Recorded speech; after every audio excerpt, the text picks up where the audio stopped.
तो चलिए जी, आज हम अपना अगला जिला करते हैं पानीपत। देखिए, हमने इससे पहले जिला किया है करनाल। तो पानीपत से ऊपर क्या पड़ता है? करनाल। क्योंकि हमें पता है हम NH1 से आ रहे थे, नेशनल हाईवे 1 से आ रहे थे। पहले करनाल आता है, फिर नीचे क्या आ जाएगा? घरोंडा आ जाएगा। घरोंडा के बाद क्या आएगा? पानीपत। फिर आएगा क्या? समालखा। फिर नीचे क्या आएगा? सोनीपत जिला आएगा। फिर इसके नीचे क्या आएगा? दिल्ली आ जाएगा लास्ट में। तो इस प्रकार हम देख सकते हैं ऊपर क्या पड़ गया? करनाल। पानीपत के ऊपर की साइड क्या है? करनाल है। नीचे की साइड क्या है? सोनीपत है। और इस साइड क्या पड़ता है? जींद जिला। जींद ऐसा जिला है जो मैक्सिमम जिलों से टच होता है हरियाणा में। तो अगर क्वेश्चन आए हरियाणा जिले जीके में कि कौन सा जिला हरियाणा का सबसे ज़्यादा जिलों से टच होता है, तो आंसर होगा जींद। तो इस प्रकार जींद हमारा करनाल से भी टच होता है, जींद हमारा पानीपत से भी टच होता है। तो हमने देख लिया कि पानीपत के एक साइड करनाल है, एक साइड जींद है, एक साइड क्या है? सोनीपत। और जो एक साइड बची उस साइड है क्या? उत्तर प्रदेश। और इन दोनों की बाउंड्री पानीपत की और उत्तर प्रदेश की कौन बना रहा है? वो है हमारी यमुना नदी। ये हमारी यमुना नदी है। अब मेन शहर देखते हैं पानीपत जिले में कौन से है। पहला पानीपत, फिर नीचे जाते टाइम आप हाईवे पे ही देखोगे समालखा आता है। और अगर इस साइड चले जाओगे आप तो क्या आएगा? इसराना। तो ये तो हो गए मेन शहर। यहाँ पे 3 कौन से हैं। अब जब हमारा जिला ही पानीपत है तो हम मेन पानीपत जिले के बारे में पढ़ेंगे, पानीपत के बारे में पढ़ेंगे पहले। तो जब भी आपका पानीपत का नाम दिमाग में आता है तो आपको एक ही चीज़ आती है दिमाग में कि पानीपत में मेनली 3 युद्ध हुए हैं जिनको हम पानीपत के बैटल 1, 2 और 3 कहते हैं। पहले उन्हें समझ लेते हैं। वैसे तो मैंने क्लास में बताए थे, लेकिन फिर भी अगर हमारे साथ कोई नया बच्चा जुड़ रहा है तो वो एक बार पानीपत के तीनों युद्ध देख ले। इसका स्क्रीनशॉट ले लेना बाद में। पहले हम समझते हैं कि पानीपत के 3 युद्ध क्या थे। देखिए, पहला युद्ध हुआ था 1526 में। ये किसके साथ हुआ था? दिल्ली सल्तनत का जो आखिरी शासक था। क्वेश्चन ये भी बन सकता है दिल्ली सल्तनत का आखिरी शासक कौन था? वो था इब्राहिम लोदी। तो लोदी वंश का आखिरी शासक भी कौन था? इब्राहिम लोदी। तो इब्राहिम लोदी के साथ किसने लड़ाई की थी? बाबर ने की थी। और मुगल वंश की शुरुआत कहाँ से हुई थी? बाबर से हुई थी। तो इसलिए कहते हैं मुगल वंश कब से शुरू हुआ था? 1526 से, क्योंकि बाबर ने आके किसको हराया था? इब्राहिम लोदी को। तो 1526 का जो पहला पानीपत का युद्ध कहा जाता है वो किसके बीच है? इब्राहिम लोदी और बाबर के बीच। अब हमें पानीपत से रिलेटेड क्या देखना है इसमें? हमें देखना है, देखिए, कि जब इब्राहिम लोदी हार गया किससे? बाबर से, तो उसकी मृत्यु हो गई और उसका मकबरा बनाया गया कहाँ पे? पानीपत के अंदर ही। तो अगर क्वेश्चन आए हरियाणा जीके में इब्राहिम लोदी का मकबरा कहाँ है, तो वो कहाँ है भाई? पानीपत में। मैं आपको एक क्वेश्चन देता हूँ, इब्राहिम खान का मकबरा कहाँ है? इब्राहिम खान अलग है हिस्ट्री में, ठीक है, मैंने क्लास में पढ़ा रखा है। किस जिले के अंदर इब्राहिम खान का मकबरा है, ये आप बताओगे मुझे, कमेंट करना। ठीक है भाई, कमेंट करा करो जिससे मुझे पता लगे आप समझ रहे हो, आप देख रहे हो, या फिर आप देख के बस स्किप करके छोड़ के जा रहे हो। ठीक है, कमेंट करेंगे उस हिसाब से मुझे पता लग जाएगा। तो देखिए, एक तो हो गया इब्राहिम लोदी का मकबरा। और दूसरी बात, जब बाबर जीत गया तो बाबर ने अपने जीतने पे एक बाग बनवाया और उसका नाम क्या रख दिया गया? काबुली बाग, अपनी जीत के बाद।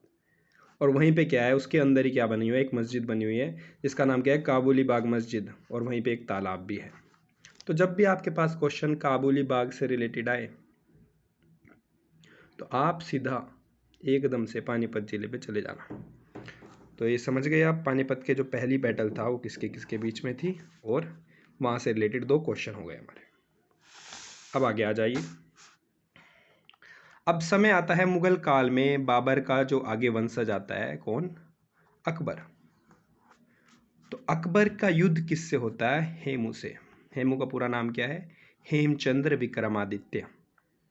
ठीक है, विक्रमादित्य एक उपाधि थी जो पहले भी कई सारे राजाओं को दी जा चुकी थी, लेकिन हेमू को भी ये उपाधि मिली थी। तो हेमू को आखिरी हिंदू शासक भी कहा जा सकता है। क्या कह सकते हैं हम? Last Hindu ruler. तो अगर क्वेश्चन आए आखिरी हिंदू शासक कौन था जिसने भारत पे राज किया पूरे, तो वो था हेमू, जिसका नाम था हेमचंद्र विक्रमादित्य। तो ऐसा होता है, उस टाइम पे अकबर बहुत छोटी उम्र का होता है और अकबर के पिता थे जो उनकी मृत्यु हो जाती है। कौन थे अकबर के पिता? हुमायूं। हुमायूं की मृत्यु हो चुकी है, ठीक है। तो इसी बीच क्या होता है, अकबर के साथ जो इसका सेनापति था वो था कौन? बैरम खान। तो जो बैरम खान है वो क्या करता है, वो अकबर की हेल्प करता है किस में? हेमू को हराने में। एक्चुअली क्या होता है, हेमू की आंख में एक तीर लग जाता है, तो उसी समय क्या करता है बैरम खान उसको पकड़ के और उसकी गर्दन को क्या कर देता है? कलम कर देता है। कहा जाता है कि अकबर ने उसको हराया था, लेकिन मेन काम किसका था? बैरम खान का, जो इसका क्या था? सेनापति था अकबर का। तो ये था पानीपत का दूसरा युद्ध जो 1556 में हुआ। किस किस के बीच? अकबर के बीच। अकबर छोटी उम्र का था, 12-13 साल का हुआ उस टाइम पे। और हेमू, जिसको लास्ट हिंदू शासक भी कहा जाता है। तो ये होगा पानीपत का दूसरा युद्ध। तो पानीपत से रिलेटेड ये भी क्वेश्चन आ सकता है, पानीपत का दूसरा युद्ध कब हुआ? तो वो हुआ था 1556 में, हेमू और अकबर के बीच। अब आखिरी युद्ध पे चलते। देखिए युद्ध लगभग एक दूसरे के 30 साल के अंतर में है दोनों, लेकिन जो पानीपत का तीसरा युद्ध है वो काफ़ी लेट होता है। वो कब होता है? जब भारत में मुगल शासक कमज़ोर हो चुका है, क्योंकि 1707 में क्या होता है, औरंगज़ेब जो मुगल शासक है उसकी मृत्यु हो जाती है। इसको ही आखिरी मुगल शासक कहते हैं, जो बहुत स्ट्रोंग था। मतलब बाद में इसके भी मुगल शासक आए काफ़ी सारे, लेकिन जो लास्ट स्ट्रोंगेस्ट मुगल शासक कहा जाता है वो औरंगज़ेब है। उसकी मृत्यु 1707 में हो चुकी है। अब ये आई बात 1761। तो उस टाइम पे क्या था, मुगल ने संधि कर ली थी किसके साथ? मुगल्स ने किसके साथ संधि कर ली थी? मराठाओं के साथ। उन्होंने क्या संधि करी थी कि अगर कभी कोई मुगल पे अटैक करने आएगा तो मराठा उनकी हेल्प करने के लिए आएंगे, और इसके बदले मराठाओं को क्या मिलता था? मराठों को क्या मिलता है? मराठा वो थे जो हमारे महाराष्ट्र की साइड से आए थे, जहाँ पे आज का बम्बई वगैरह पड़ता है। तो मराठा उस साइड से आए थे, तो इनको क्या मिलता था? सरदेशमुखी कह देते थे, यानी इनको टैक्सेस इकट्ठे करने की परमिशन मिल जाती थी। किससे? मुगल से। कि आप अपने इलाके में मराठाओं, आप अपने इलाके में टैक्स इकट्ठा कर सकते हैं, वो आपका ही होगा, आपको मुगल्स को नहीं देना पड़ेगा। लेकिन इसके बदले आपको क्या करना पड़ेगा? अगर मुगल्स पे कोई अटैक करेगा तो मुगल की रक्षा कौन करेंगे? मराठे। तो एक अफगानिस्तान से एक अटैकर आया था जिसका नाम था अहमद शाह अब्दाली, या जिसको दुर्रानी भी कहते हैं, अहमद शाह दुर्रानी। देखिए इसको ही अफगानिस्तान का जनक कहा जाता है। किसको? अहमद शाह अब्दाली। जो आज का अफगानिस्तान है उसका जनक कौन है? अहमद शाह अब्दाली, जिसका दूसरा नाम क्या है? दुरानी। तो यहाँ पे युद्ध क्या होता है, ये अटैक करने आता है मुगल्स पे, तो मराठाओं ने संधि कर रखी है मुगल्स से। तो मराठा किस लिए आते हैं? युद्ध करने आते हैं किससे? अहमद शाह अब्दाली से। मराठा भी पावर चाहते थे, कहाँ की? दिल्ली की। तो उस समय पे कौन आता है? सदाशिव राव आता है, ठीक है। इस युद्ध में क्या होता है, इस युद्ध में अहमद शाह अब्दाली जीत जाता है। किससे? मराठास से। लेकिन क्या होता है, दोनों को इतना भारी नुकसान होता है कि कोई भी शासन नहीं कर पाता दिल्ली पे। तो इसका फ़ायदा कौन उठाते हैं? अंग्रेज। अंग्रेज इस बात का फ़ायदा उठा लेते हैं, और फिर मेनली कंट्रोल किसका बढ़ना शुरू हो जाता है? यानी मुगल्स तो पहले से क्या कमज़ोर हो चुके हैं, तो अंग्रेज की पावर बढ़नी शुरू हो जाती है। तो 1761 में जो पानीपत का तीसरा युद्ध हुआ उसका रिजल्ट यही था कि अंग्रेज और अच्छे तरीके से रूल कर पाए फिर आगे चल के, क्योंकि दोनों कमज़ोर पड़ चुके थे, मुगल्स भी मराठा भी। मराठाओं की हड्डी तोड़ के चले गए थे ये, मतलब एक किस्म से उनको उनका मनोबल तोड़ के चले गए थे। हड्डी तो टूटी ही थी, मनोबल भी टूट चुका था। तो ये हो गए भाई पानीपत के 3 युद्ध, आप इसका स्क्रीनशॉट ले सकते हो। अब आगे बात करते हैं हम एक बार 1761 का जो पानीपत का तीसरा युद्ध हुआ उसकी वजह से क्या क्या जगहें बनी हैं। तो मैं आपको बता दूं, जो 1761 का युद्ध हुआ था उसके बाद काला आम एक जगह है, वहाँ पे क्या बनाया गया? पानीपत बैटल फील्ड मेमोरियल, यानी युद्ध को याद करने के तौर पे एक किस्म से। तो यहीं पे वार हीरो मेमोरियल बनाया गया है, कहाँ पे? पानीपत में। और वो कहाँ पड़ता है? लगभग पानीपत के इस साइड आके लगभग पड़ेगा, कालाअंब जगह का नाम है।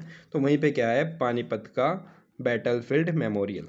तो अगर क्वेश्चन आए कि वार हीरोज़ मेमोरियल कहाँ पे बनाया गया है, तो वो पानीपत में बनाया गया है, पानीपत के तीसरे युद्ध के बाद, ठीक है भाई। और मराठा क्या हुए थे? हार गए थे पानीपत के तीसरे युद्ध में। तो उसके बाद उन्होंने एक मंदिर बनाया जिसका नाम था क्या? देवी तालाब शिव मंदिर। तो ये किसके द्वारा बनाया गया है? मराठाओं के बाद, जब वो हार गए थे, ठीक है भाई। अभी हमने इस वीडियो में सारी चीज़ें कवर की है, एक बात और कवर कर लेते हैं, फिर अगली वीडियो में चलेंगे। उस वीडियो में मैं इसका पार्ट 2 बनाऊंगा कि पानीपत को क्या कहते हैं। पानीपत को एक तो कहते हैं बुनकरों का शहर, क्योंकि आसपास के जो बड़े बड़े शहर है जैसे करनाल हो गया, यमुनानगर हो गया, यहाँ पे जो कपड़ा आता है ना, या फिर सहारनपुर भी हो गया, तो लोग कपड़ा उठा के कहाँ से ले जाते हैं, पानीपत से ले जाते हैं। तो इसलिए इसको बुनकरों की नगरी कहा जाता है, बुनकरों का शहर कहते हैं हैंडलूम्स के लिए, ठीक है। अब बात है पानप्रस्थ क्यों कहते हैं इसको, मैंने क्लास में बताया था वैसे तो। एक्चुअली जब महाभारत काल में 5 पांडवों ने 5 गांव मांगे थे अपने लिए, 5 गांव, किससे, दुर्योधन से। लेकिन दुर्योधन ने कहा था कि मैं सुई के नोक के बराबर भी जगह नहीं दूंगा। तो उन 5 गांव में से एक गांव जो मांगा था उसका नाम क्या था, पानीपत, और उस टाइम उसे क्या कहते थे, पानप्रस्थ। ये तो हो गया इसकी हिस्ट्री के बारे में। अब बात करते हैं कि जो जिला है ये कब बना, आधुनिक जिला कब बना।